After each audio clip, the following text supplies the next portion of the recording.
উত্তর দৌড়ান মুরব্বী একটু ভিজে ওঠা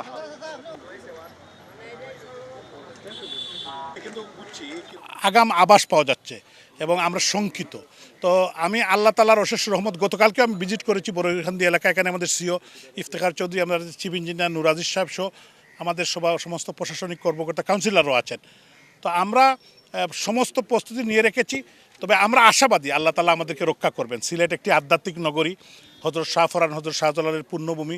এই সিলেটের মানুষকে রক্ষা করবেন।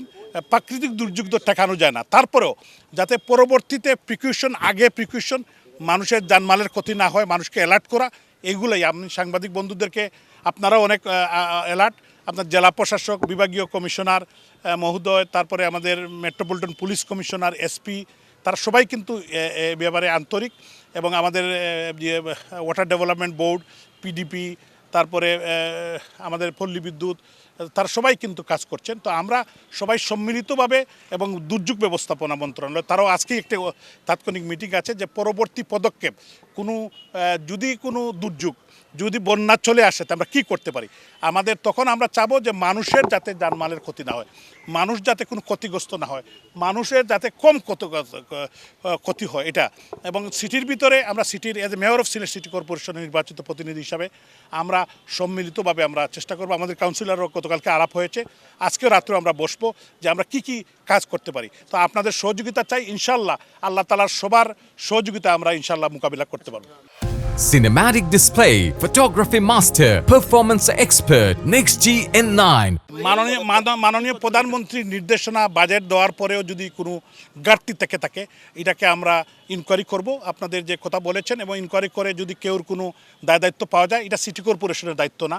যারা দায়িত্বশীল, এটা ওয়াটার ডেভেলপমেন্ট বোর্ড বা আরও যারা কাজ করেছেন তাদের বিষয়ে আমরা অবশ্যই, তবে ওয়াটার ডেভেলপমেন্টের পিডি এবং যিনি এখানে এক্সচেঞ্জ আছেন, তারা অত্যন্ত আন্তরিকতার সাথে আমি দেখতে পাচ্ছি। আমি জানি না কি হয়েছে, তারপর আপনারা যেহেতু বলেছেন আমরা বিষয়টা খতিয়ে দেখব, এবং আমরা এটা নিয়ে কি হয়েছে এটা আমরা জানবো। আসলে না জেনে কথা বলতে পারি না। আজকে সকালে যেটা আমাদের সিটি কর্পোরেশন থেকে আমরা মাননীয় নৌ পরিবহন মন্ত্রী খালেদ মাহমুদ চৌধুরী সাহেবের কাছে একটি অ্যাপ্লিকেশন দিয়েছিলাম যে সিটি কর্পোরেশনের ভিতরে 7.5 কিলোমিটার আমরা ব্যক্তিগতভাবে সিলেট সিটি কর্পোরেশন খনন করব, যাতে তড়িৎ গতিতে এখান থেকে আমরা আমাদের এই এলাকা থেকে যাতে কোনো এখানে প্রতিবন্ধকতা, যেহেতু সিটির বিভিন্ন বর্জ্য এদিকে আসে, এই কারণে জেলা প্রশাসক মহোদয়ের সাথে আমি ব্যক্তিগতভাবে আমাদের সিও সাহেব আমরা গিয়ে কথা বলেছি, এবং চিফ ইঞ্জিনিয়ার সাহেবও আমাদের এই বিষয়ে কাজ করছেন। আমাদের engineer team is working like anything. তো আমরা সম্মিলিত প্রচেষ্টায় আপনাদের সহযোগিতা চাই যে কিভাবে আমরা এটা মুক্ত হতে পারি, এবং আগামী দিনে আমরা ওয়াটার লগিংয়ের বিষয়ে স্পেশাল টিম আমাদের কাজ করতেছে। আমেরিকা থেকে আমাদের একজন এক্সপার্টিস আছেন, ডক্টর খালিকুজ্জামান সাহেব এবং ডক্টর জিয়াউদ্দিন সাহেব, তারাও আমাদেরকে সহযোগিতা করছেন। আমাদের ইঞ্জিনিয়ারিং টিম, শাহজালাল বিশ্ববিদ্যালয়, বুয়েট, সম্মিলিতভাবে কিভাবে আমরা কাজ করতে পারি এটা নিয়ে আমরা অলরেডি কাজ শুরু করেছি।